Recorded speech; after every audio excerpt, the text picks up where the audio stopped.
Bon après-midi à tous et à toutes. Pour cet après-midi, je vais être le modérateur. Je pense que vous connaissez tous et toutes les webinaires de cette plateforme. Je voulais juste donc vous signifier qu'il y a de l'interprétation simultanée disponible vers le français et l'espagnol. Il y a un petit bouton en haut qui donc, qui s'intitule Kudo et vous pouvez cliquer dessus pour avoir un menu déroulant et vous aurez accès aux différentes langues et vous pouvez y sélectionner la langue de votre choix.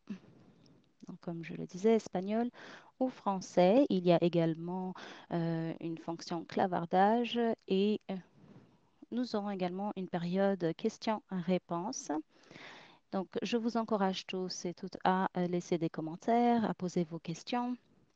Dans la section questions-réponses, nous allons essayer de recueillir ces questions et d'y répondre. Il est 8h02.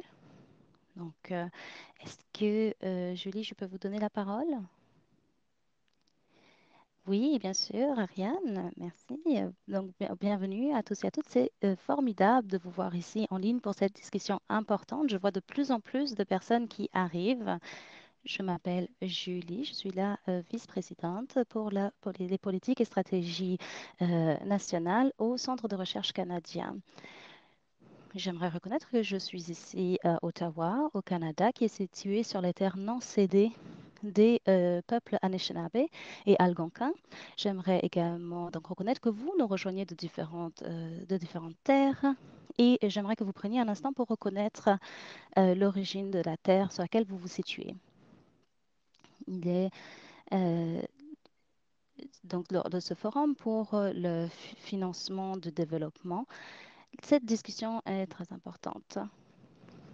Les niveaux de dette publique n'arrêtent d'augmenter et nombreuses économies à risque ont été impactées. L'accès au capital est de plus en plus difficile et la guerre en Ukraine dévaste la population ainsi que les incertitudes et les difficultés économiques à travers le monde.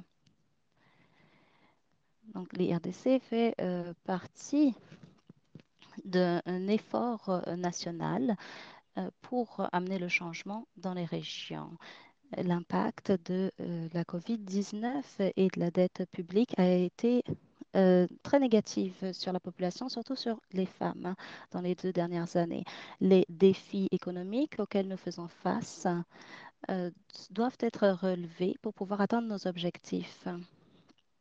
Les pays où il y a déjà un sous-financement dans l'éducation, dans les soins de la santé, sont particulièrement impactés. Nous avons besoin d'un financement accru et c'est pour cela que nous pensons qu'il est important d'en parler dans le cadre de nos discussions aujourd'hui. Nous allons parler d'un soulagement de la dette inclusif et durable. Dans les années à venir, ce sera un thème crucial et nous aurons besoin de nouvelles mesures de la part de toutes les parties prenantes. En même temps, les pays auront besoin de stratégies et de politiques innovantes pour investir dans l'avenir, restaurer la croissance économique pour atteindre les ODD et relever le défi des changements climatiques. Je suis heureuse de pouvoir accueillir nos panélistes ici que je vais présenter d'ici peu. Donc, les organisations qui sont ici aujourd'hui développent des politiques pour ceux qui sont le plus impactés par les défis que représente la dette. J'ai hâte d'entendre ce que nos panélistes ont à dire. J'aimerais également remercier euh, l'ambassade du Canada aux Nations Unies. J'aimerais maintenant vous présenter l'honorable Bob Ray, ambassadeur canadien aux Nations Unies. Il a été un défenseur de la justice au Canada et ailleurs dans le monde. Il est l'envoyé spécial au Myanmar et spécialisé dans les problèmes des affaires des réfugiés. Il est le champion des ODD et il est chef de file lors de la conférence.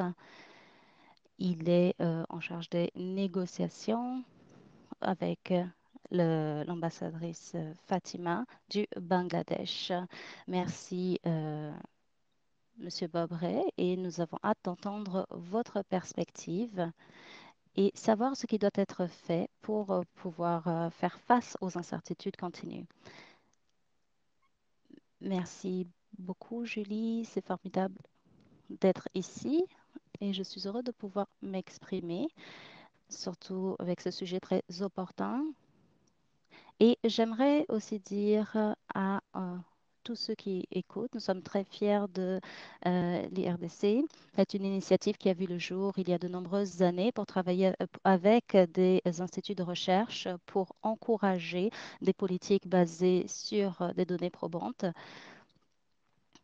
Et je suis heureux de voir que l'IRC sponsorise ce webinaire. Il y a 2 jours, j'ai eu une discussion avec les députés M. Hamed et Akram Steiner, ainsi que d'autres représentants permanents, et nous avons parlé précisément de ce sujet, du fait que la situation empire malheureusement, et que nous avons besoin d'actions concrètes. Je peux vous assurer que ce sujet est vraiment à l'avant de notre travail aux Nations Unies et dans le cadre du travail que fait le Canada au sein des Nations Unies. Donc, j'ai eu l'opportunité de travailler sur un nombre d'initiatives pour les pays les moins développés. Je suis arrivée il y a 2 ans à New York et j'ai eu une rencontre avec le secrétaire général pour parler du financement du développement et cela a mené à de très importantes recommandations, à mon avis, et puis il y a eu un processus d'engagement des États membres, de la société civile, et nous avons débuté un processus pour développer un ensemble de politiques qui seront nécessaires, qui étaient nécessaires pour que nous puissions naviguer à travers la crise de la COVID-19. Et d'ailleurs, ce processus a porté fruit. Et puis, donc, vous prenez les mesures, et puis parfois, certaines recommandations sont appliquées, d'autres ne le sont pas, et puis il faut continuer à pousser pour aller de l'avant, pour avoir plus de progrès. Et donc, ces 2 dernières années, comme Judy l'a dit, il y a eu le programme d'action de Doha qui a été pardon, qui a été repoussé à cause de la COVID.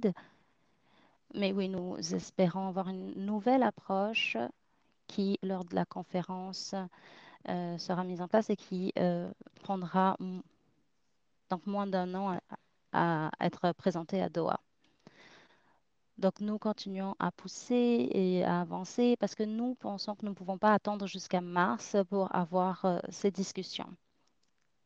Donc, ici, bien sûr, il ne s'agit pas d'un document qui est juridiquement contraignant, il s'agit d'une feuille de route pour le développement durable qui a eu énormément de participation et contribution des pays les moins développés.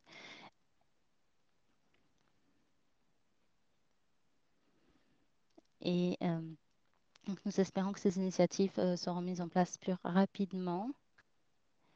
Il y a longtemps, en politique, lorsque j'étais dans le monde de la politique canadienne, je me suis rendu compte euh, qu'il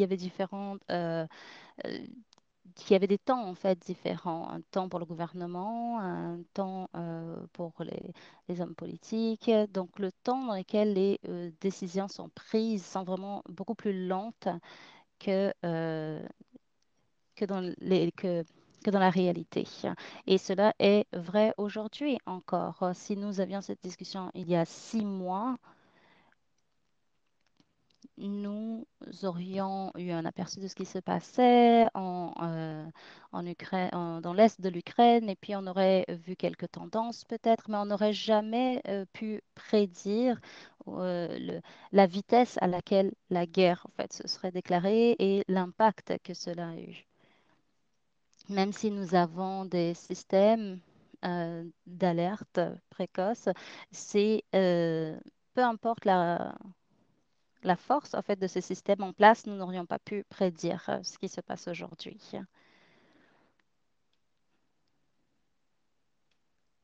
Donc, de façon générale, nous faisons face à quatre grosses perturbations. Donc, l'une de ces perturbations qui perturbe le système directement, c'est l'augmentation des inégalités à travers le monde. Donc, bien que la rapidité du changement technologique a pu profiter à certains pays, il y a d'autres pays qui ont été laissés à la traîne. Et donc, dans le programme d'action de Doha, nous disons que les pays les plus pauvres se retrouvent encore plus loin derrière qu'auparavant. Donc, la deuxième perturbation, c'est celle du changement climatique. Et c'est une perturbation immense. Et c'est une perturbation qui est continue, qui ne s'arrête jamais. Pendant que nous sommes ici en Inde, au Pakistan et en Asie du Sud-Est, il y a des températures qui sont au-dessus de 32 degrés, pardon, 42 degrés et qui avoisinent les 50 degrés. Donc, nous voyons vraiment un impact sur les systèmes de santé, sur la société. On ne sait pas non plus quelle sera la force des tempêtes cet été, la saison des ouragans. Il y aura énormément de désastres. Et puis, il y a des pays qui peuvent avoir des revenus élevés et qui peuvent passer en quelques minutes à devenir des pays zéro un revenu. Donc, lorsqu'on parle du changement climatique, on parle des cibles de 2050 et puis on pense qu'il s'agit d'un processus lent, mais on doit comprendre que non, ce n'est pas le cas. Nous sommes en plein milieu du changement climatique et ce n'est pas un processus lent. Il y a un impact dévastateur sur les économies et cela crée la sécheresse, des conditions météorologiques incertaines et dévastatrices qui ont un impact sur de nombreux pays. Et cela a donc aussi un impact sur la situation financière. La troisième perturbation, c'est bien sûr la pandémie. Et encore une fois, il y a eu énormément d'inégalités ici en ce qui concerne l'impact parce que les réponses sont également inégales. Lorsque les historiens de l'avenir vont étudier cette période, ils vont remarquer à quel point il y a eu des inégalités dans lors de cette période et des inégalités dans notre efficacité. Donc oui, bien sûr, il y a de plus en plus donc, d'infrastructures et de soins de santé mis à disposition à travers le monde, mais tandis que le virus change, est en train de muter, a d'autres impacts, euh, on se rend compte qu'il y a encore des inégalités. Il y a 3 ans, Shanghai, qui est l'une des économies les plus rapides du monde, personne n'aurait pu prédire que Shanghai serait constamment en état de confinement à cause de la pandémie. Donc, nous devons vraiment rester à l'affût et comprendre que nous sommes encore en plein dans la pandémie, nous n'en sommes pas encore sortis. Je ne sais pas si nous pouvons parler mondialement d'une situation post-pandémie. Moi, je ne sais même pas si c'est vrai pour les États-Unis et encore moins si c'est le cas pour le reste du monde. Mais on doit penser de façon plus globale. Et puis ensuite, il y a la perturbation de l'Ukraine. En plus d'être une guerre dévastatrice, il y a un gros impact sur l'économie mondiale et encore une fois, on voit à quel point tout est interlié. Les chaînes d'approvisionnement sont perturbées et lorsqu'elles sont perturbées, il y a un impact également sur l'approvisionnement, mais aussi sur les prix. Et c'est quelque chose dont nous devons être conscients et nous devons aussi être conscients euh, de l'effet boule de neige au niveau politique dans différents pays qui sont sérieusement impactés. Is right now devastating, and it's going to be more devastating. L'impact est dévastateur et il sera encore plus dévastateur et il faut sonner l'alerte beaucoup plus fort pour que l'on ait une réponse collective bien plus forte. Nous allons voir une crise de liquidité dans de nombreux pays, nous allons voir des défauts, nous allons voir un fort impact sur la dette et ensuite nous comprendrons les problèmes en cours liés aux conflits, liés aux tensions qui existent déjà dans le cadre de la force disruptive que je viens de décrire. Et il est très important de pouvoir le reconnaître. Et la raison pour laquelle l'ONU est si impliquée aujourd'hui, c'est que l'on ne peut pas euh, laisser le monde aux généraux. On ne peut pas amener tous ces problèmes à la banque, que ce soit les banques nationales, que ce soit le système financier mondial. Il doit y avoir une direction politique et celle-ci doit impliquer les Nations Unies directement. Et je pense que ceci est quelque chose de très important et je pense que de nombreuses personnes de l'ONU ici présentes pensent la même chose. Nous devons impliquer nos créditeurs dans le processus, nous devons renforcer la transparence, de savoir qui doit quoi à qui et comment gérer ceci. Et nous devons aussi impliquer des créditeurs privés dans la discussion parce que au fil du temps, nous avons vu que les créditeurs publics traditionnels ne n'ont pas pu être à la hauteur de la demande pour les crédits, donc les emprunteurs se sont dirigés vers d'autres bailleurs de fonds, tels que par exemple la Chine, entre autres, mais il y a aussi les créditeurs privés. Et la transparence de ces transactions n'est pas, euh, ne respecte pas certaines normes, et c'est ce qui a mené au cadre actuel. Et n- nous avons besoin de transparence des deux côtés et aussi d'un cadre législatif très solide. Parfois, ces idées, ce travail sur la transparence, sur la corruption, sont utilisées par les pays euh, avancés économiquement comme des armes, et nous devons éviter de le faire. Nous devons également reconnaître que ce sont des biens mondiaux. La corruption, c'est une chose mauvaise. Il faut avoir le courage de le reconnaître. Et ce n'est pas juste ceux qui reçoivent les pots de vin qui sont un problème. Il y a aussi ceux qui les donnent. Et pour rompre ce cercle vicieux de la corruption, il faut beaucoup d'efforts et c'est très important de le faire. Nous devons donc nous concentrer sur la durabilité de la dette, renforcer l'économie, faire traiter les flux de trésorerie illicites et faire avancer un système de taxes équitable et aller au-delà du seul PIB. Je soutiens un index de vulnérabilité multidimensionnel. Celui-ci serait très important et nous pouvons voir en temps réel pourquoi il est nécessaire, notamment lorsque l'on aide les pays en voie de développement. Ceci nous permet de voir plusieurs situations en même temps. C'est très facile à dire, mais c'est très difficile à faire.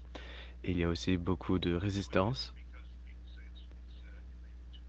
à cette idée parce que certains disent que c'est trop difficile, mais il faut que vous compreniez que l'on ne se lèvera pas à la hauteur des défis auxquels on fait face sans cet outil.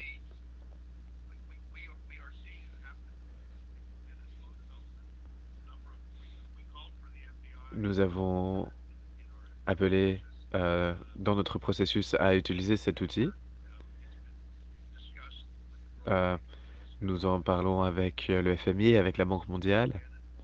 L'ONU est impliquée encore une fois dans le développement de cette idée. Et je pense que c'est quelque chose qui doit aller de l'avant. En termes de recherche et de travail des instituts de recherche, je voudrais mettre l'accent sur l'importance de ce travail d'information, du développement de bonnes politiques publiques.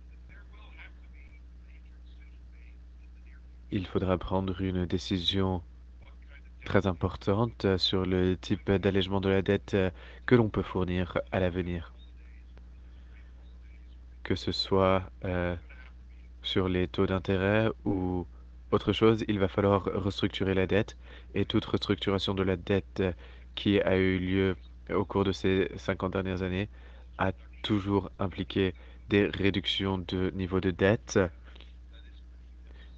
Et ceci sera nécessaire encore une fois. Et dans notre conversation il y a 2 jours, les Nations Unies ont mis en place une équipe de réponse d'urgence qui essaye de comprendre l'interconnectivité de la situation en Ukraine et l'impact de cette situation sur l'alimentation, sur la dette, sur les liquidités. Il y a maintenant 70 pays qui sont considérés comme en danger de crise sérieuse. Et il y en a presque jusqu'à 100 qui rejoindront ce groupe si la situation empire.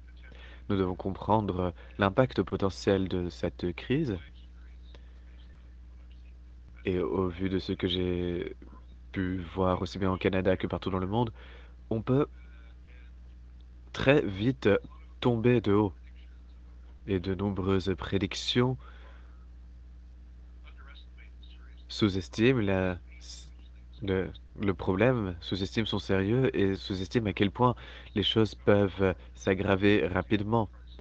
Et sous-estiment aussi la volonté de ne pas gérer cette crise. Nous n'avons pas encore créé de structures permanentes solides qui nous permettent euh, de faire ou d'apporter une réponse sérieuse et profonde. Si l'on étudie les déclarations des différents gouvernements, y compris certains gouvernements principaux, nous pouvons voir qu'il y a toujours une résistance à certains éléments et c'est quelque chose sur lequel nous devons travailler. Je vous remercie de m'avoir octroyé la parole. Je vais m'en tenir là, mais j'ai beaucoup de choses à dire à ce sujet. C'est un sujet très important et nous avons besoin de votre aide. Et je regarde maintenant à tous les participants de ce panel. Je vous implore, nous avons besoin de votre participation pour trouver une réponse mondiale efficace pour cette crise mondiale. Merci beaucoup. Merci beaucoup, monsieur l'ambassadeur. J'apprécie que vous ayez pu nous dire tout cela en aussi peu de temps. C'est toujours encourageant de pouvoir écouter ce que vous faites aux Nations Unies, au nom du Canada, mais aussi le leadership que vous apportez dans ces conversations.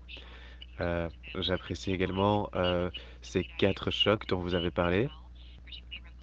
Euh, il était déjà question de changement climatique et d'inégalité, mais maintenant on y rajoute la pandémie et l'interconnectivité des conflits, notamment celui en Ukraine.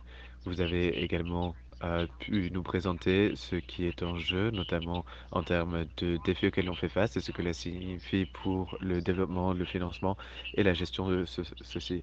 Donc merci d'avoir commencé nos conversations et je vais maintenant me retourner vers Ariane qui va nous mener vers la suite de la conversation. Merci. Merci, je vais me mettre en sourdine. Merci beaucoup. Merci beaucoup, monsieur l'ambassadeur. C'est une merveilleuse présentation. C'est exactement le type de ressources qui nous permettra euh, d'alimenter les politiques et le groupe de recherche sur ce panel qui présente des ressources dans le sud mondial, qui travaille actuellement sur les politiques nationales et sur ce à quoi elles devraient ressembler dans ce contexte dans 12 pays à revenus faibles. Ceci est géré par 2 réseaux ou 2 organisations de recherche. L'une est Red Sur en Amérique latine et l'autre, c'est le Forum de recherche économique. Et il y a des études dans chacun de ces réseaux et je voudrais mettre l'accent sur le fait que ces recherches sont très jeunes, sont nouvelles et très difficiles à cause de nos situations en évolution constante. Et c'est la raison pour laquelle c'est une excellente opportunité de réunir ces ressources à cette table ronde pour informer leur travail et créer ces connexions. Nous allons maintenant commencer. avec Ramiro, qui représente Red Sur et CIPAC en Argentine. Et il va commencer en nous décrivant le contexte de la dette en Amérique latine. Et nous allons ensuite passer à une scène semblable en Afrique et au Moyen-Orient. Nous allons le faire en deux séries. Premièrement, nous allons décrire le contexte régional de différents pays. Et je sais que nous avons un programme très chargé, donc je vous encourage tous à être rapides et concis lors de cette discussion parce que nous allons avoir ensuite une deuxième série qui serait une présentation du type de solution pour ces recherches. Ramiro, vous avez la parole. Et comme je l'ai dit, nous avons un programme très chargé. Merci beaucoup, Ramiro. À vous. Merci, Alphan, et merci aussi RDI pour son soutien et ses tentatives de mieux comprendre notre problème de dette. J'ai fortement apprécié les commentaires de l'ambassadeur. J'allais dire que il faut deux personnes pour danser, mais en fait, non, il en faut plutôt trois parce que nous avons besoin des Nations Unies. Nous avons besoin des Nations Unies. Nous avons besoin de quelqu'un qui établisse les règles. Donc, je vais vous présenter la dette d'Amérique latine. Je vais commencer par l'histoire de la dette publique en Amérique latine au XXIe siècle, qui est une courbe qui a une nouvelle forme. Nous avions des crises au début du siècle en Argentine, Brésil, Équateur. Et ensuite, à partir de 2003 jusqu'à peut-être 2010, nous avons eu une période très spéciale de réduction de la dette et aussi de nouvelle stratégie de gestion de la dette. Nous essayons de nous éloigner de la dette de devises, de ne pas dépendre des marchés des obligations domestiques, donc pour avoir moins de dette publique et moins de risque de dette. Mais ensuite, nous sommes entrés dans une nouvelle période mondiale d'argent facile avec des créditeurs financiers. Et donc, notre région, l'Amérique latine, est entrée dans un nouveau processus d'endettement rapide, notamment dans le marché des obligations. C'était donc la deuxième décennie du siècle. Et ensuite, la pandémie qui a frappé. Et si vous regardez les données de la dette publique, vous pouvez voir que l'année où il y a eu la plus grande accumulation de mesures fiscales, c'était cela. La dette publique est passée de 60 à 70% en un an. Pour l'Amérique latine, c'est énorme. Énorme. Et ensuite, il y a eu la guerre en Ukraine et les conséquences de celle-ci. Il y a eu un impact donc sur les prix des biens de première nécessité, mais je pense que le lien principal est indirect. C'est l'accélération et la normalisation des politiques monétaires des États-Unis. Pour l'Amérique latine, la pire nouvelle, c'est les taux d'intérêt qui sont plus élevés aux États-Unis. C'est ce qu'on a eu dans les années 80-90 et c'était notre crise de la dette. Donc je pense que nous sommes en train d'entrer dans ce type de dynamique. Je ne dis pas que l'histoire va se répéter, parce que l'histoire ne se répète jamais, mais ça rime. Donc nous sommes dans ce type de situation. Ramiro, est-ce que je peux vous arrêter pour une seconde? Je crois que quelqu'un a partagé son écran. Est-ce que vous pourriez arrêter de partager votre écran, s'il vous plaît? Et nous vous demandons également d'étendre vos micros lorsque vous ne parlez pas. To lower middle income countries such as Donc maintenant, si on passe à la Bolivie, Salvador, Nicaragua, donc les pays à faible revenu, on voit la même forme en ce qui concerne la dette publique, c'est-à-dire la forme de U, mais on voit également qu'il y a une plus grande dépendance sur la dette externe. Donc dans la décennie passée. Donc pour ces dettes, il s'agit surtout de dettes à long terme ou moyen terme, mais pour le Salvador, au Nicaragua, Par exemple, c'est environ 100%, presque 100% de la dette publique est de la dette externe. Et en Bolivie, c'est 35%. Donc, on voit que dans les pays à faible ou moyen revenu intermédiaire, il y a un risque plus élevé, surtout dans le marché des obligations ou donc dans d'autres secteurs où les créditeurs sont surtout la Chine. Donc, cela entraîne une croissance lente. Il y a beaucoup de pression sur les taux d'intérêt. En Honduras, par exemple, il y a un déficit également. Donc, on va commencer à parler de la consolidation future et de l'allègement de la dette d'ici peu. En Argentine, c'est ce que nous faisons déjà, comme vous le savez, cela fait des années que nous en discutons. Mais dans les pays à faible revenu, on verra ce type de discussion voir le jour de plus en plus. Et pour finir, j'aimerais dire que nous allons voir les résultats en financement du développement et dans la durabilité du financement également. Nous allons voir en fait ces frictions, ces tensions, parce que dans le cours de notre histoire, lorsque nous voulons consolider les comptes fiscaux, nous baissons les dépenses publiques, les dépenses dans l'éducation. Donc, tandis que nous entrons dans cette phase, il y a beaucoup de problèmes, beaucoup de stress. Nous allons avoir besoin de beaucoup d'aide. Merci beaucoup pour votre attention. Merci beaucoup, Ramiro. Oui, en effet, nous aurons besoin également de recherche locale. Comme vous l'avez dit, nous avons besoin de 3 personnes pour danser le tango. Si ce n'est pas comme ça que le tango est censé se danser. Mais oui, vous avez tout à fait raison. Nous aurons besoin que tout le monde mette la main à la pâte pour résoudre ce problème.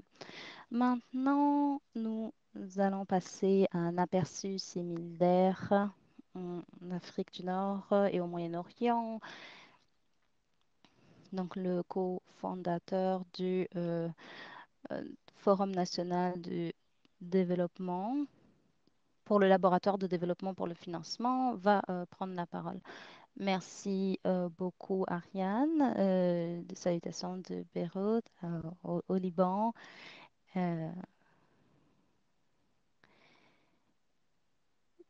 Donc, j'aimerais maintenant reprendre et mentionner ce que l'ambassadeur et Rabiro a mentionné et vous révéler à quel point cela est vrai également pour notre région.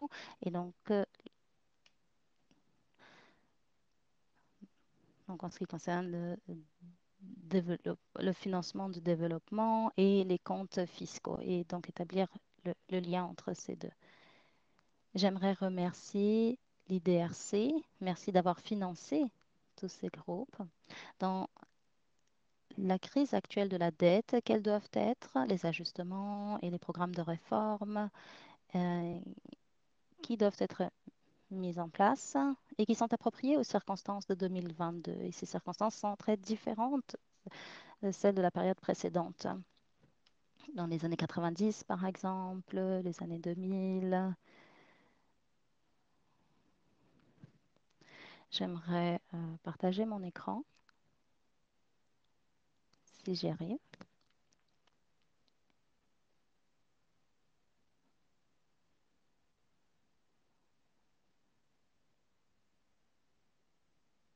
Est-ce que vous voyez mon écran?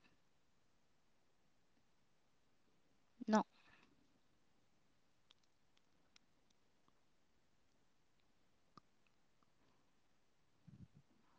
Bon. Alors, un instant. Non, non. Bon, ben, je ne vais pas partager mon écran.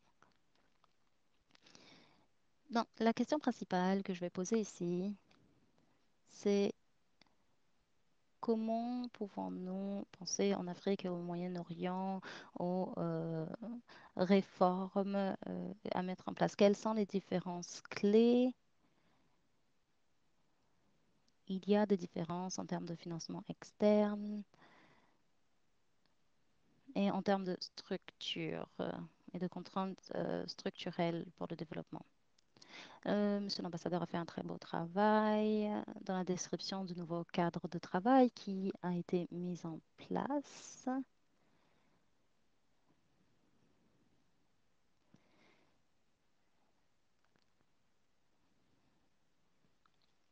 Donc, il y a la Chine qui est une des parties prenantes et sa coordination est encore jeune.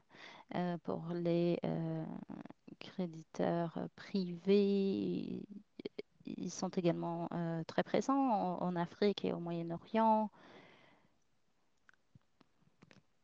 Et il y a également une augmentation de la dette nationale.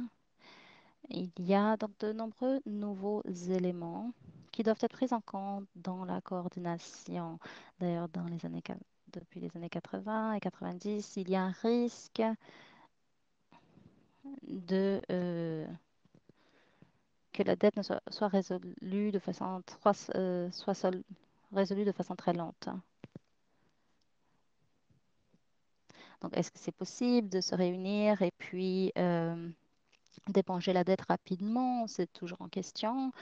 Au Tchad, par exemple, il y a 22 comités qui ne fonctionnent pas très bien parce qu'il y a une dette collatérale. Donc, c'est un gros problème qu'il faut résoudre en Zambie et en Éthiopie, par exemple, qui sont entrés dans ce cadre de travail. Il y a des manques de coordination avec la Chine, par exemple. Ce sont des problèmes qui n'ont pas encore été résolus.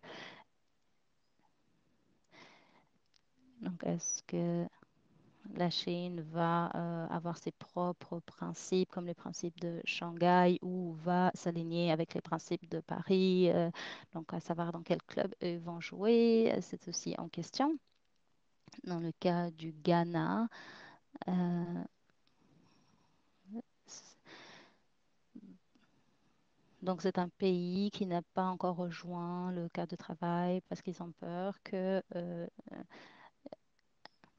y ait des conditions sur le long terme. Et au Libanon, où je siège, c'est encore un autre problème au niveau politique.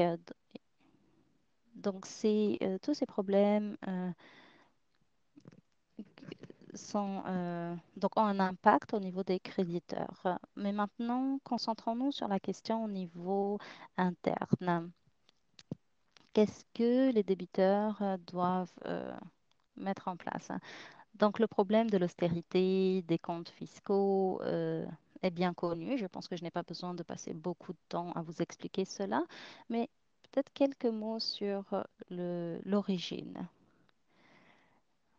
Et ensuite, je vais vous parler des dimensions structurelles importantes et qui sont très différentes des années 90 et qu'il faut prendre en compte pour pouvoir progresser. Donc, tout comme dans les années 90, en Afrique subsaharienne, la période 2000 à 2015 a été une période de croissance, de convergence. Donc, cela est venu après le pic de production. Donc, il y a beaucoup d'espace pour la croissance. Il y a une stimulation des biens de la base et les marchés de capitaux, on le vend en poupe. Il y a des taux d'intérêt très bas. Et puis ensuite, la Chine a commencé à dépenser de façon massive en Afrique, jusqu'à 20 milliards de dollars par an. Donc, il y a beaucoup d'entrées de capitaux et de très nombreux pays à faible revenu deviennent des pays à revenus intermédiaires. Et comme Monsieur l'ambassadeur a dit, il y a donc plus d'argent qui rentre, il y a donc plus d'accès au financement de la part du marché et de la Chine. Donc, il y a une bonne croissance de 3 à 4 dépendamment du pays. Donc, étant donné que les taux d'intérêt sont élevés, la dette augmente aussi rapidement. Puis ensuite, il y a un ralentissement, même avant le choc de 2019. Donc vers 2015, il y a un ralentissement. Donc ça, c'est l'histoire en Afrique. Puis bien sûr, il y a eu l'impact de la pandémie et qui a exacerbé la dette. Et il est possible que les 2 tiers du continent euh, doivent, doivent relever ces types de difficultés comme l'Éthiopie, la Zambie, par exemple.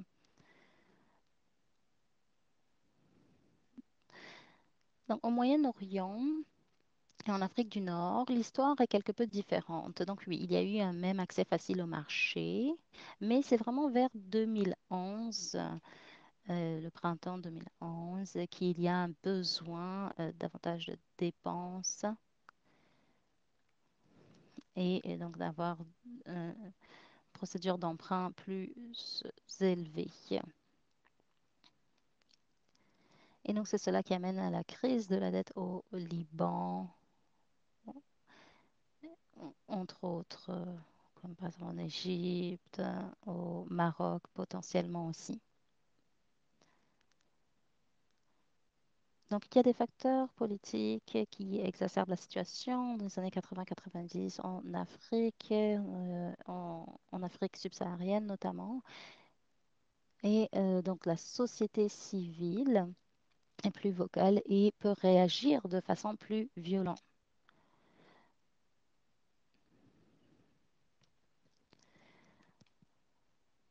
Donc, le problème au niveau fiscal et le fait de vouloir donc réduire l'austérité et donc toutes ces mesures-là peuvent coûter cher au niveau politique. Donc, d'une perspective de stabilité,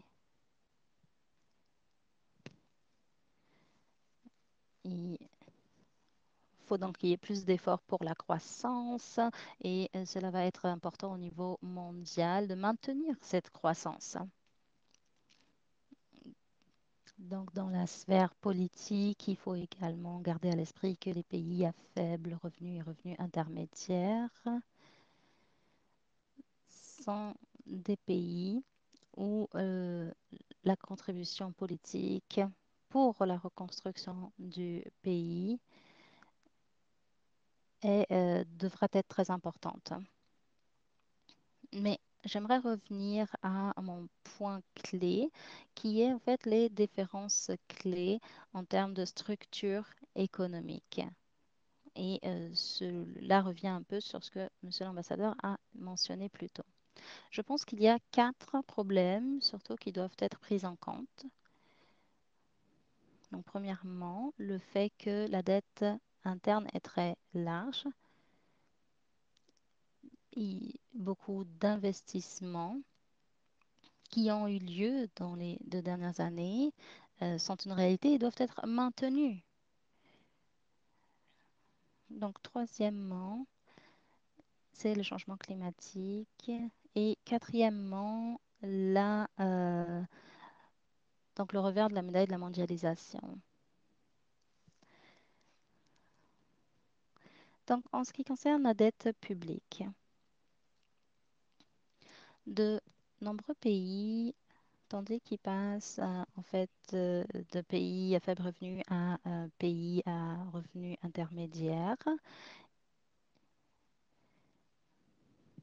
et ils ont donc plus de dépenses, ils s'endettent et c'est compréhensible, mais une grande partie de cette dette est une dette nationale et cette dette est détenue par les banques. Donc, lorsqu'il y a une crise de la dette publique, il y a également une crise des banques nationales. C'est ce qu'on appelle la crise de seconde génération et elle est différente de la crise en fait des premières générations. Donc, on peut avoir ainsi euh, un arrêt en fait un manque de capital. Donc, il faut bien sûr qu'il y ait des politiques qui soient mises en place, qui peuvent être mises en place. Et c'est très difficile à résoudre ce type de problème-là, comme c'est le cas au Liban, par exemple, parce qu'il faut qu'il y ait une cohésion entre les créditeurs nationaux, mais également les banques. Et au Liban, ce sont les élites, par exemple, qui ne veulent pas réformer le système bancaire. Donc, il y a de nombreux pays au Moyen-Orient et en Afrique aussi, Ghana, Sierra Leone, Burundi, Gambie, Zambie, euh, Angola, qui sont dans la situation de la dette de seconde génération. Donc, c'est très différent et puis il faut attirer l'attention sur cela.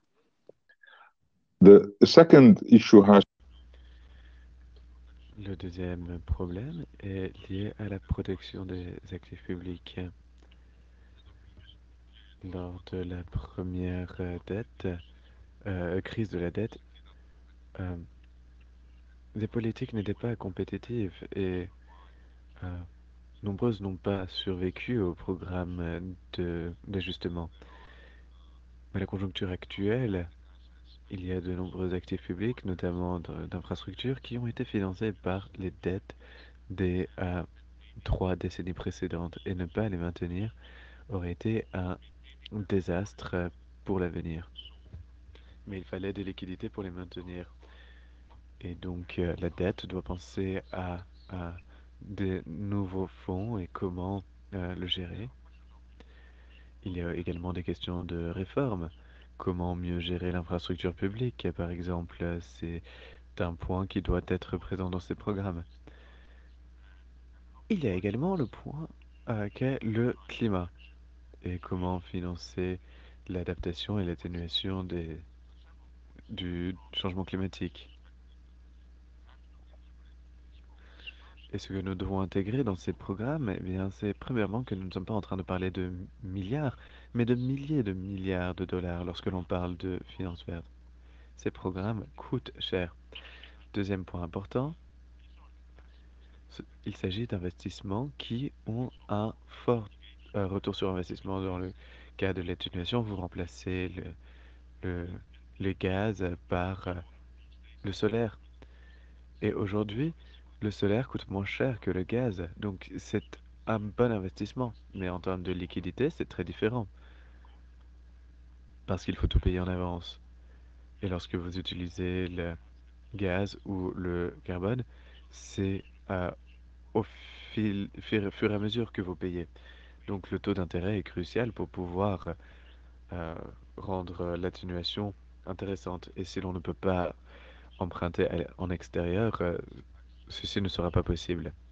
L'accès au crédit est donc crucial pour la mitigation, l'atténuation. Et il en est de même pour l'adaptation. Parfois, on peut avoir un retour sur investissement de 100%. C'est énorme, mais on ne peut pas mettre des impôts ou des taxes sur l'avenir si l'on ne peut pas maintenant emprunter. Ce défi est donc très important euh, et il met un poids très lourd sur la réduction de la dette.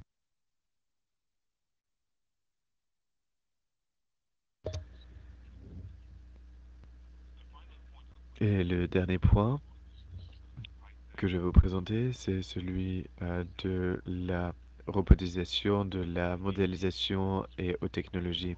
Dans les années 80-90, on pensait à l'exportation pour la croissance. Maintenant, ce ne sera plus possible. La technologie est utile pour renforcer la productivité en interne, mais pas pour l'exportation. Donc, l'accès au commerce international ne sera pas perturbé. Et je pense que l'on peut en lire euh, les avertissements. Ne soyons pas trop optimistes pour les investissements internationaux.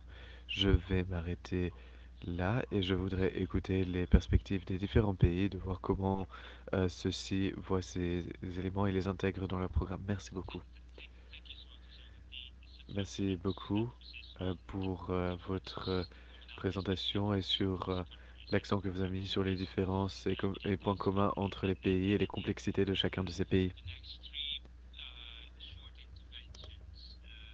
Et encore une fois, les 3 prochaines interventions brèves seront 3 études de cas des pays où il y a des recherches sur ces contextes à revenus faibles. Euh, Premièrement, la personne qui partage son écran est toujours en train de partager son écran. Est-ce que vous pourriez arrêter? Le présentateur suivant sera Mike Roto du Nigeria. Et elle va nous présenter la situation de la dette au Nigeria.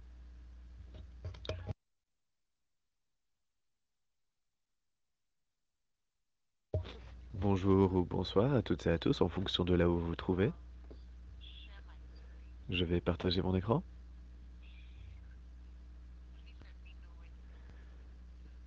Je vous demande de m'informer lorsque vous voyez mes diapositives. Oui, je peux voir vos diapositives.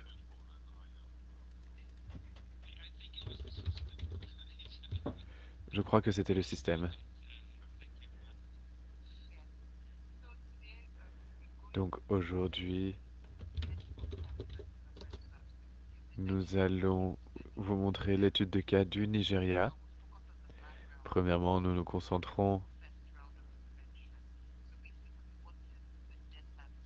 sur le contexte du Nigeria. Donc, comme vous pouvez le voir en haut à droite,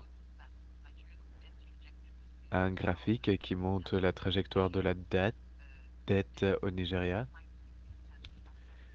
Celle-ci a fortement réduit depuis le programme d'allègement de la dette de 2005, où les créditeurs officiels nous ont fourni un allègement de la dette, mais à partir de 2015, il y a eu une augmentation à cause de déficits chroniques et de prix des biens communs. Juste pour vous donner quelques données chiffrées, le déclin de la dette au PIB a été de 59 à 17% jusqu'en 2019, mais a ensuite augmenté.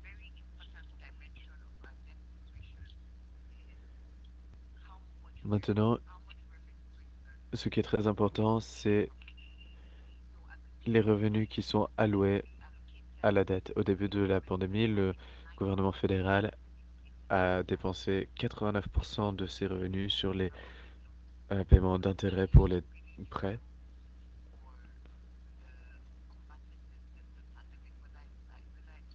Pour lutter contre la pandémie, que ce soit dans le secteur de la santé ou de la protection sociale.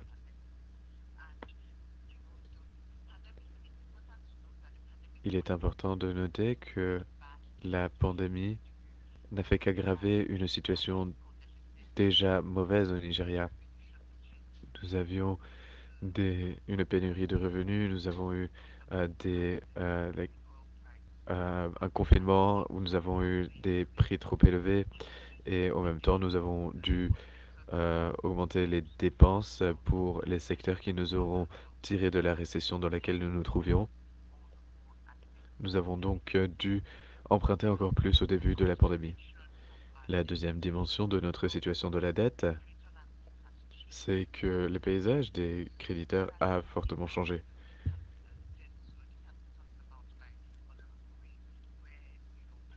L'honorable Ri en a déjà parlé. Il est impossible d'être à la hauteur de la demande en prêt des pays en développement.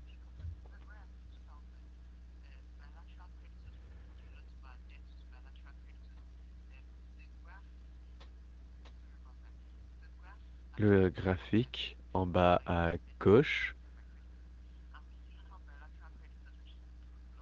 vous montre en bleu les créditeurs.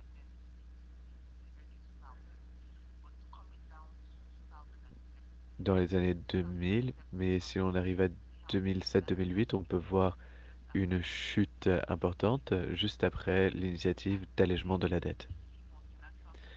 Et ensuite, il y a des créditeurs multilatéraux et privés, donc multilatéraux en rouge, et en jaune les créditeurs privés. Ils sont maintenant les principaux créditeurs dans le pays. Et cette tendance peut également être vue dans les euh, pays à revenus faibles et moyens sur le continent. Comme vous pouvez voir sur les graphiques,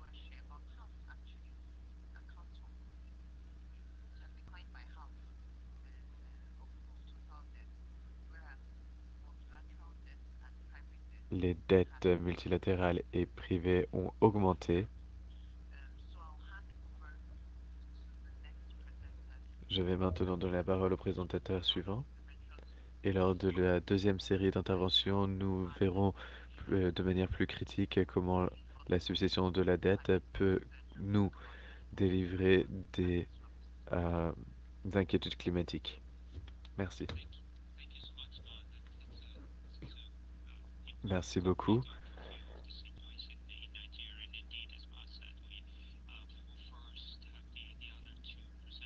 Et comme vous l'avez dit, nous allons d'abord avoir deux interventions avant de passer à la deuxième série d'interventions. Je vous encourage à écrire vos commentaires et questions dans la boîte de clavardage. Je vois Paul suivant dans la liste. Paul, êtes-vous là? Oui, oui, je suis là.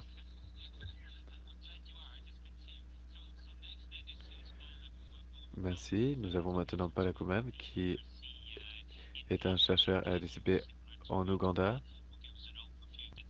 Et il va nous présenter la situation de la dette dans ce contexte. Merci, Paul.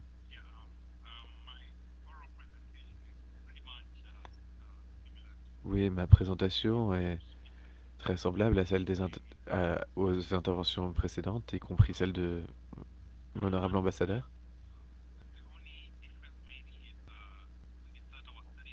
La seule différence, c'est que nos études se concentrent sur la distribution de l'impact de la dette sur les foyers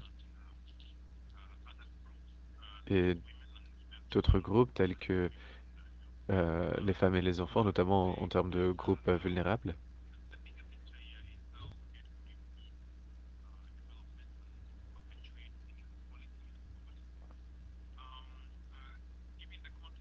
Étant donné le contexte de l'Ouganda et de la pandémie, nous avons eu des besoins accrus de finances publiques.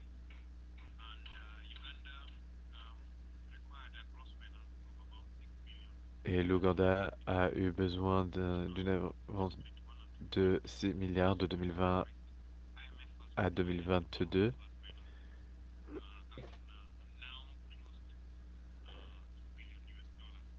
Et nous avons reçu près de 2 milliards de dollars américains.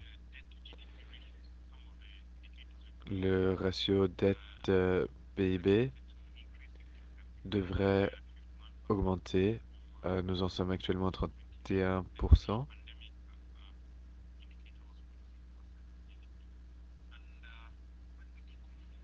Et lorsque l'on décompose certains de ces index, on peut voir que les dynamiques de la dette dépendent principalement de la dépréciation croissante du dollar à cause des taux d'inflation très élevés aux États-Unis, qui sont sans précédent ces 40 dernières années.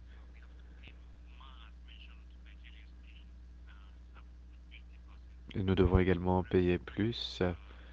Ma a dit que le Nigeria paye presque 90% de ses revenus pour le remboursement de la dette.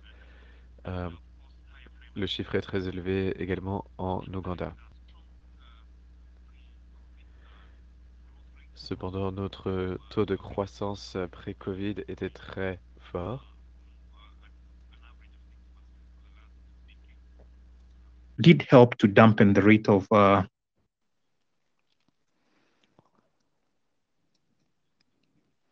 Donc, d'autres facteurs élevés sont l'inflation élevée pendant la pandémie de la COVID. L'inflation est restée basse de façon surprenante.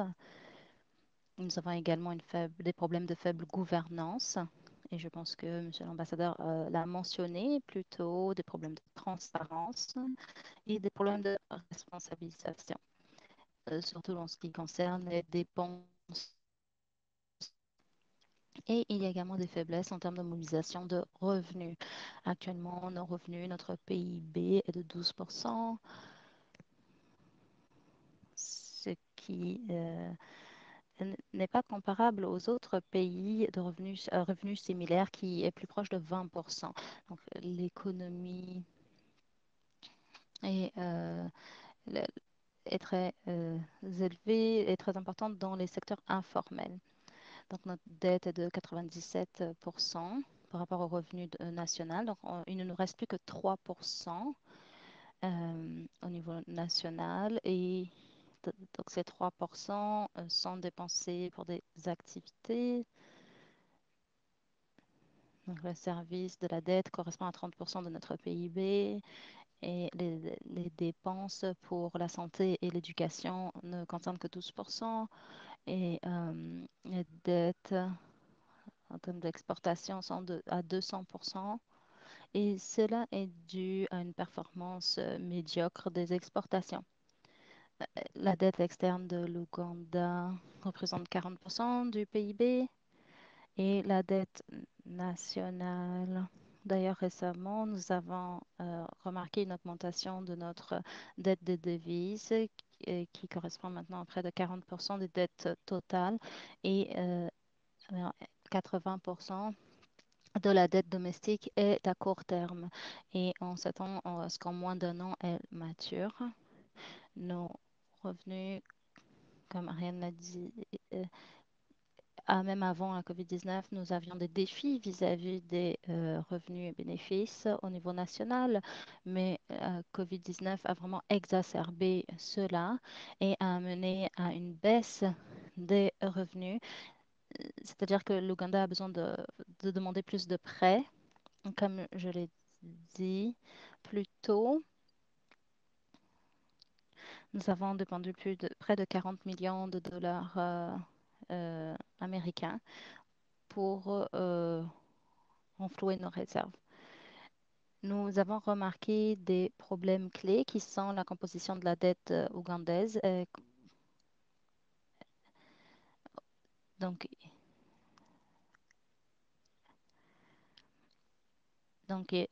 comme nous l'avons déjà mentionné aussi, il y a vraiment la montée de la Chine en termes de créditeurs.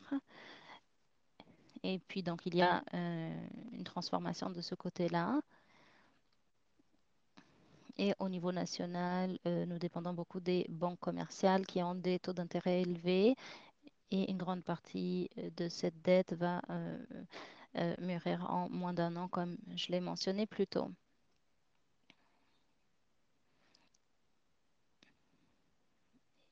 Et les créditeurs de la dette commerciale qui sont issus par le Club de Paris euh, sont donc diversifiés avec l'apparition de nouveaux créditeurs.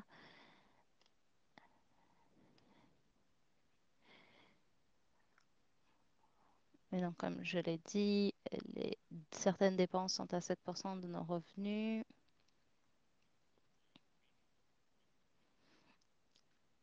Et il y a d'autres facteurs qui sont liés à la dette nationale et les gouvernements n'ont pas toujours les ressources pour financer. Donc, donc ce que nous faisons, c'est que nous payons uniquement les intérêts et que nous repoussons le paiement de, euh, de la dette. Et puis, sur le long terme, cela n'est pas viable.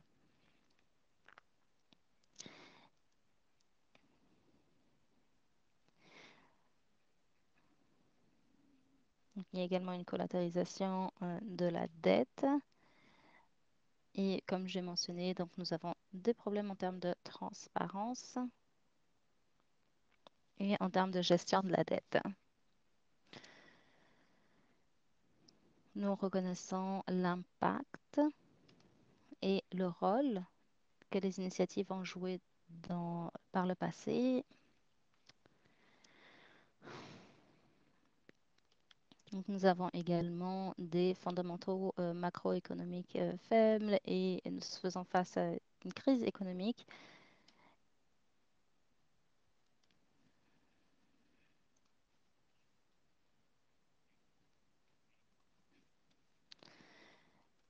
Et donc, nous devons également prendre en compte les impacts de la COVID-19. Donc, tout cela, tous ces facteurs peuvent accroître le niveau de la dette à des niveaux sans précédent.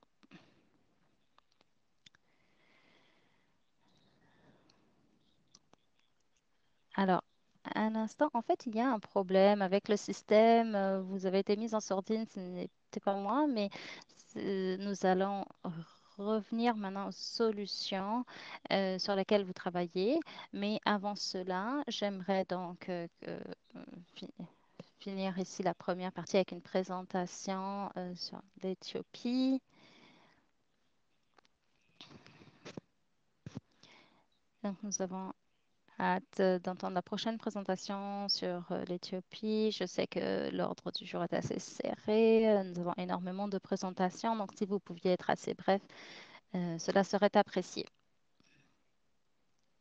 Bonjour, bon après-midi à tous. Oui, je vais être très bref.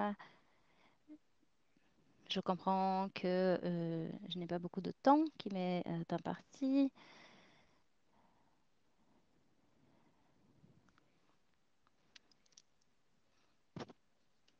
Donc, la tendance générale qui a été mentionnée par Monsieur l'ambassadeur reflète également la situation en Éthiopie. Que le niveau de la dette en Éthiopie, qu'elle soit publique ou privée, c'est pratiquement le même niveau, c'est 29 milliards de dollars, que ce soit au niveau privé ou public. La dette nationale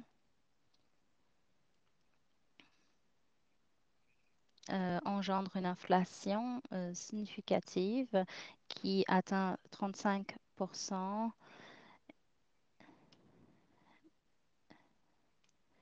Donc, il y a une dépréciation des devises également. En ce qui concerne la dette externe, il y a une pression sur les échanges internationaux.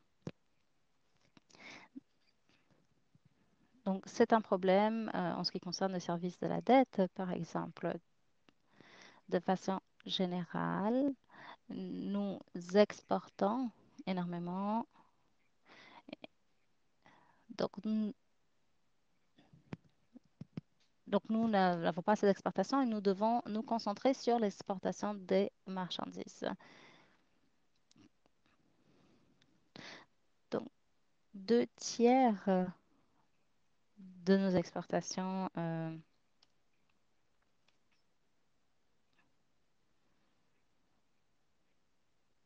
donc, il faut savoir qu'actuellement, la situation en fait est empirée. Donc, nous sommes vulnérables car nous sommes majoritairement des importateurs et donc lorsqu'il y a un choc mondial économique, comme par exemple celui engendré par le conflit entre la Russie et l'Ukraine, les prix de la nourriture a augmenté. Nous importons énormément de produits de l'Ukraine. Et donc 60% de nos importations proviennent de l'Ukraine et de la Russie. Donc lorsqu'il y a ce type de perturbation, cela a un impact sur notre marché. Ensuite, lorsqu'on prend également en compte l'impact de la COVID, on se rend compte qu'il y a une grosse crise de liquidité.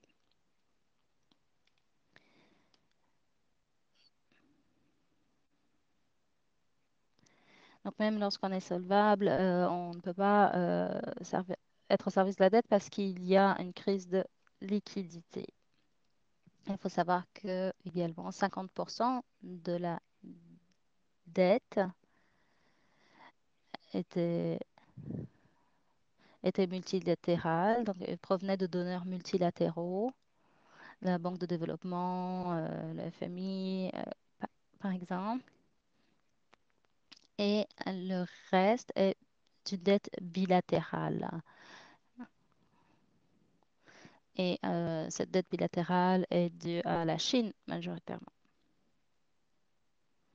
Donc là, il s'agit d'emprunts privés. Donc, étant donné les informations que nous avons, là, en ce qui concerne la dette, par exemple, avec la Chine, il y a un manque de transparence. Certains projets sont extrêmement coûteux. Il faut qu'il y ait plus de transparence. Donc, le troisième problème que nous avons, c'est l'insolvabilité à long terme et les problèmes liés à cela.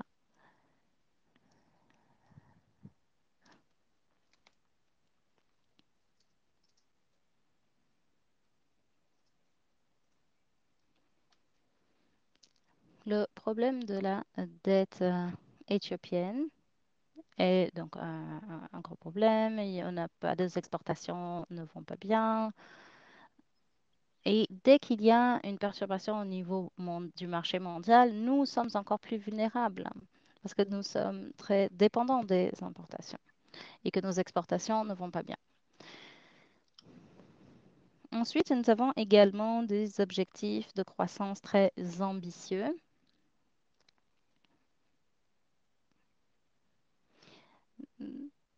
Donc, l'objectif, bien sûr, de cela peut être la raison de cela peut être la corruption, par exemple, parce que la dette a également un impact positif sur la fuite des capitaux. Donc, cela peut être motivé par la corruption, comme je le disais, ou par le souhait de vouloir réduire la pauvreté dans le pays.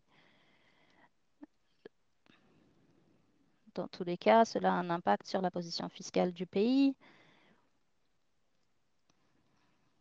et tout cela entraîne des flux de la dette. Donc, il s'agit là de problèmes fondamentaux.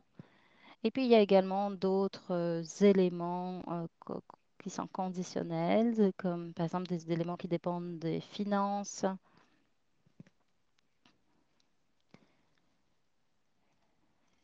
Par exemple, des conditions qui sont liées, par exemple, aux restructurations. Donc, tous ces problèmes fondamentaux, je peux les mentionner une fois que nous serons à la partie des solutions. Merci beaucoup, professeur Guedad, pour cette présentation. C'est une description qui est tellement importante, en effet, qui montre les similitudes ainsi que les différences.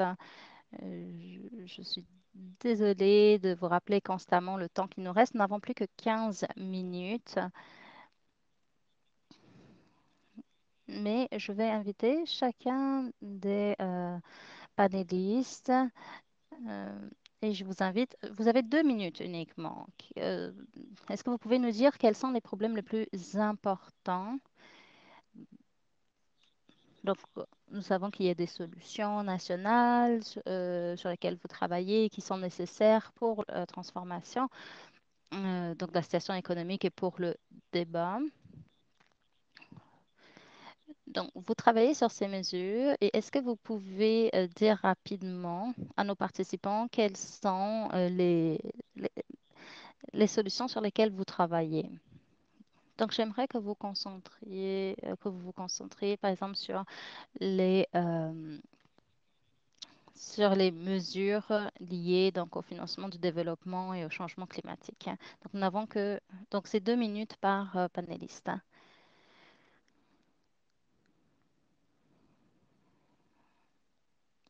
Donc, merci, merci beaucoup.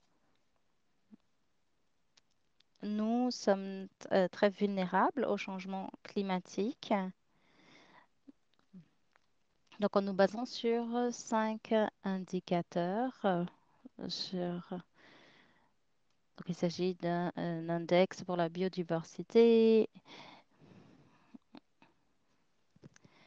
et un autre tas d'index, tout un tas d'autres index.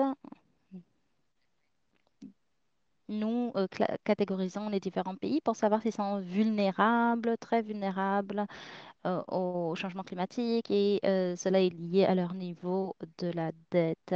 Donc, On peut ainsi voir une corrélation et une autre tendance que nous voyons au Nigeria et qui a été mise en jour,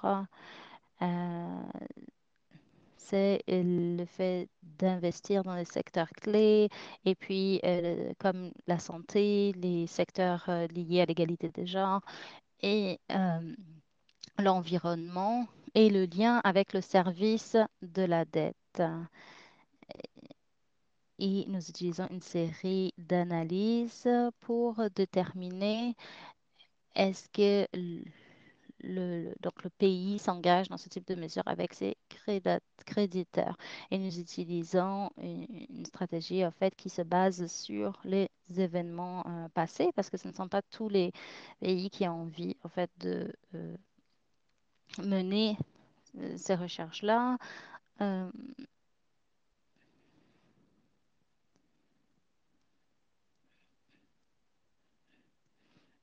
donc, nous montrons combien d'argent ils peuvent sauver. Ask, what if multilateral concessional debt is added to the mix? Et on trouve que 11,8 milliards de dollars peuvent être économisés. Pour les plus pessimistes, ceci permet des dettes et on a vu que 734 millions de dollars pourraient être économisés. Et c'est quelque chose de très important à constater ici. L'hétérogénéité des bailleurs de fonds et les données nous montrent que les créditeurs ne sont pas tous prêts à être à la même table. Nous pouvons voir qu'il y a des économies jusqu'à 300 millions de dollars par an. Nous avons ici toute une liste de projets pour le financement de ce type d'événements. Et donc nos recommandations clés est de financer de nouveaux projets contre la dette dans des zones qui ont été négligées en temps de récession économique. Merci beaucoup et je vous rends maintenant la parole. Merci beaucoup. Merci d'avoir été si concise et d'avoir tout de même apporté une contribution aussi importante aujourd'hui. Je suis certain que l'on pourra revenir sur ce point dans un webinaire futur. Maintenant, passons à l'intervenant suivant. Oui, merci. Je vais compléter les points de vue de Mass et je vais essayer de me concentrer sur le problème du cadre commun. Vous voyez les analyses de durabilité de la dette qui sont typiques, ce qui était très bien pour les pays à revenus moyens et élevés, mais pour les pays à revenus faibles ou moyens faibles, c'est différent. Ces analyses se concentrent principalement sur les risques financiers à court terme qui sont omniprésents. Donc le seul objectif est de créer un espace fiscal à court terme.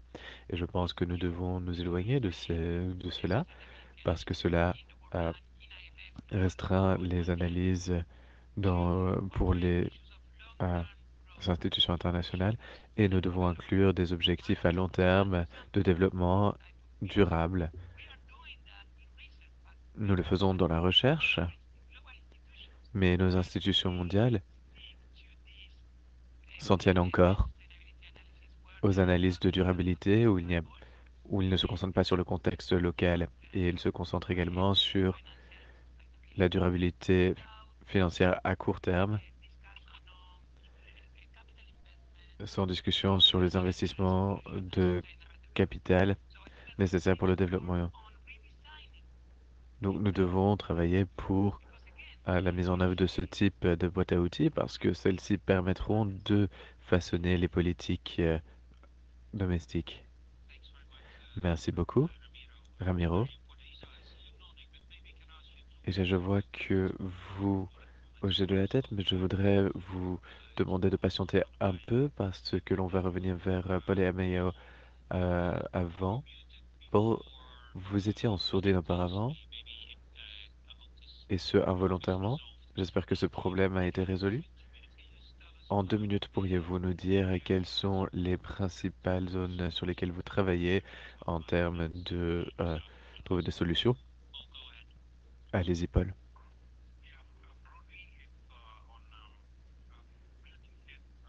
Oui, c'est sûr, la construction du cadre de durabilité de la dette qui reflète le contexte local.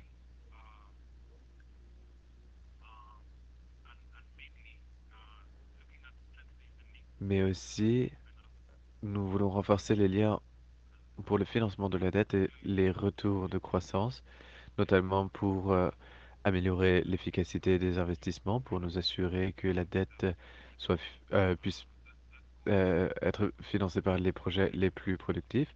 Donc, c'est un problème de sélection du projet. Il faut choisir les bons projets.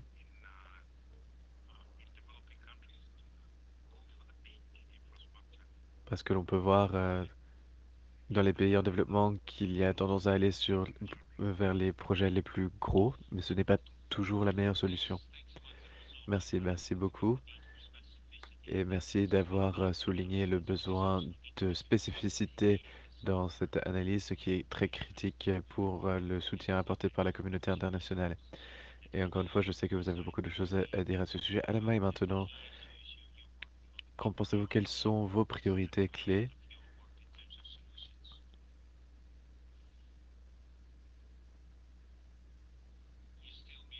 Vous êtes toujours en sourdine, Amayo. Merci, je suis d'accord avec ce que Ramiro nous a dit.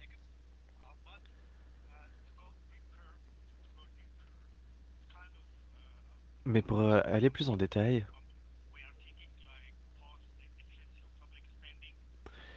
nous pensons à des politiques publiques de dépenses publiques. Parce que les dépenses sont très importantes, mais le financement peut aussi entrer dans le soutien budgétaire, donc le développement de capacités auprès du ministère des Finances pour la gestion de la dette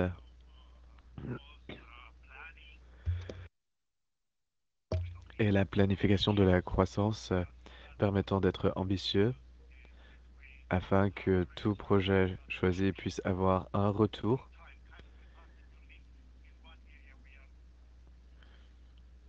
Donc nous nous concentrons sur le développement de capacités, mais également sur la transparence au niveau mondial et l'alignement de toutes les conditions pour les stratégies de développement des pays. Euh, Cet alignement au niveau mondial serait important, non seulement les ambitions, mais aussi dans les processus. Et pour cela, il faudrait prendre en compte les contextes locaux. Merci. Merci beaucoup pour votre contribution si importante qui répond justement à cet appel. Nous devons connecter les différentes initiatives et le développement des capacités à ce débat. Merci. Nous en sommes presque à la fin. Il ne nous reste plus que 5 minutes. Donc je me retourne vers vous, Rija.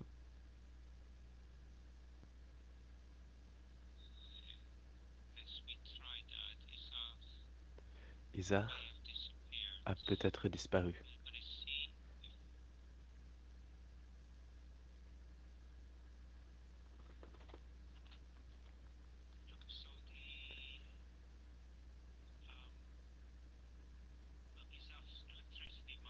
Peut-être que son électricité a été coupée.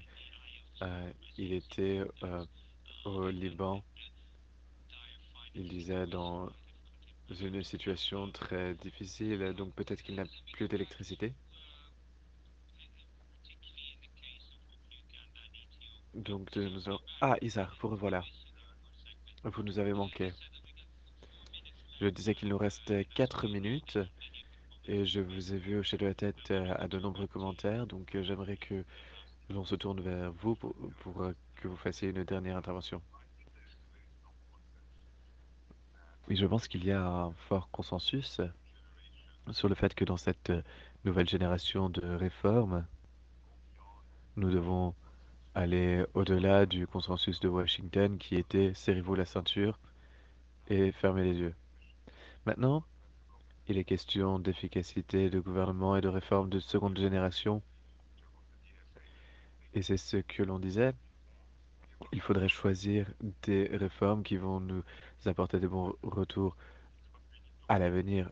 Nous devons donc avoir de meilleures projections de la croissance, mais aussi choisir les bonnes réformes. Et en termes de programmes, je pense que ce que cela signifie, c'est que ces programmes doivent être équilibrés euh, du point de vue budgétaire, mais aussi de la politique et de la gouvernance. On, on ne peut pas agir juste sur un seul. Si vous serrez la ceinture, vous allez euh, baisser la croissance et vous allez aggraver la situation. Vous ne pouvez pas non plus vous concentrer uniquement sur la structure si vous n'avez pas non plus serré votre ceinture. C'était certes des fonds faciles par le passé et nous avons besoin de plus d'efficacité grâce à la technologie. Nous devons aussi euh, renforcer les revenus des taxes et impôts et il y a maintenant des mécanismes pour ce faire. Mais le point structurel est extrêmement important.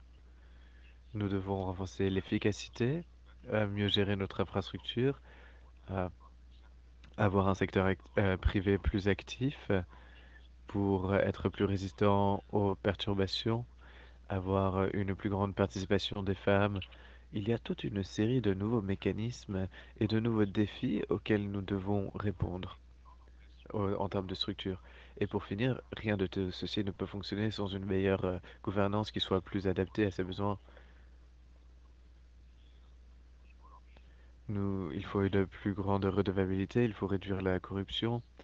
Tout cela sera nécessaire également. Donc ces programmes doivent être beaucoup plus liés que par le passé. Et d'une certaine manière, on peut euh, le décrire comme le trilemme classique.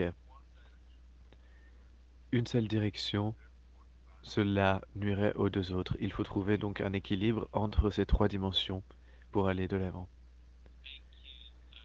Merci, merci beaucoup. Nous allons maintenant conclure. Je suis très heureux de voir que le professeur Abedawi a levé la main. Et avant que tout le monde nous quitte, je voudrais m'assurer de remercier tout le monde pour nous avoir accordé leur temps. Donc je remercie les collègues du CRDI, je remercie tous les intervenants, je remercie le public qui a participé. Je sais que vous êtes tous très occupés et je remercie également nos collègues à l'ambassade à New York d'avoir rendu cet événement possible. Et comme je l'ai dit, je ne peux pas penser à une meilleure personne qu'Ibrahim, le directeur de recherche en Égypte, sur la région Afrique du Nord et Moyen-Orient, pour conclure ce webinaire. Merci d'être parmi nous. Vous êtes toujours en sourdine. Je vous remercie, chers collègues, pour cette conversation fascinante. Je souhaitais juste soulever une conférence très intéressante qui aura lieu en novembre à Clermont-Ferrand, en France. Et le ZRF a pour objectif de faire une session sur les ODD et la mobilisation de ressources, pas uniquement la numérisation, mais également la confiance.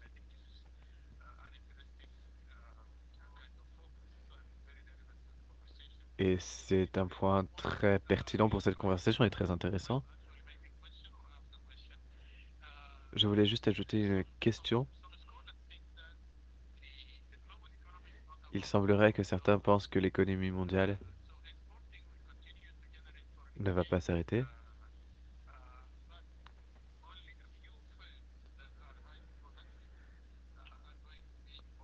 Et il n'y a que quelques cadres extrêmement productifs qui seront impliqués.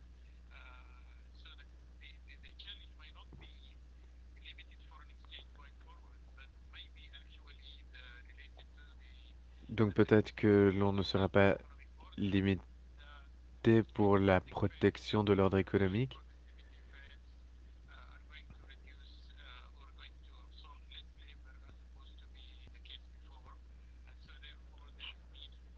Moins de main-d'œuvre sera absorbée. If Ishaq also believe that there will be Donc, est-ce que vous pensez aussi qu'il y aura des opportunités limitées pour les exportations, ce qui sera également un défi? Oui, en effet, c'est ce qu'on a mentionné. Il faut serrer la ceinture et puis, donc on en a parlé un peu plus tôt. Donc oui, je pense que la recherche va en effet se concentrer sur cela, sur ces questions, sur le fait de devoir se serrer la ceinture et que cette mesure-là ne suffit pas. Il faut un contexte spécifique pour définir les meilleurs investissements. Donc merci beaucoup, Ibrahim. Nous arrivons donc à la fin de notre webinaire. Vous avez été très généreux avec votre temps. Merci beaucoup à tous et à toutes et j'espère que bon, nous resterons en contact. Merci de partager toutes ces informations. Et Ibrahim, oui, tout à fait. Nous devons travailler avec toutes ces institutions de recherche internationales. Nous devons nous s'assurer de cela en Finlande aussi. Par exemple, il y a beaucoup d'instituts qui sont intéressés par ce sujet. Donc, nous allons continuer la collaboration. Merci à tous et à toutes et à bientôt.